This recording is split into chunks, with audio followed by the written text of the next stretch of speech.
5 minutes మాట్లాడండి. Thank you brother. నా పేరు పాస్టర్ యోహాన్ నందికొట్టుకుడు.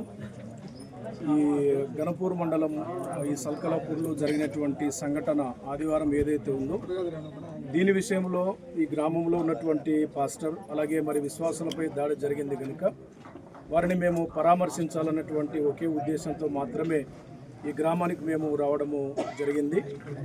మేము భారతదేశంలో నివసించేటువంటి పౌరులము, పౌరసత్వాన్ని కలిగినటువంటి వారము కనుక రాజ్యాంగం మాకు కల్పించినటువంటి హక్కుల మేరకు ఎవరైనా కూడా ఏ మతాన్నైనా స్వీకరించవచ్చు, ఏ మతాన్నైనా అవలంబించవచ్చు, మరి మత విశ్వాసాన్ని ప్రచారం చేసుకోవచ్చు అని ఆర్టికల్స్ చెప్తున్నాయి కనుక రాజ్యాంగబద్ధంగానే మేము కార్యక్రమాన్ని జరిగిస్తున్నాము. కనుక పాస్టర్స్ మీద, దేవుని బిడ్డల మీద జరుగుతున్నటువంటి దాడుల విషయంలో ప్రభుత్వం ఖచ్చితంగా చర్యలు తీసుకోవాలని, దీని విషయంలో తీవ్రంగా ఆలోచన చేయాలని మరి క్రైస్తవులందరి తరపున మేము విజ్ఞప్తి చేస్తున్నాము. Thank you.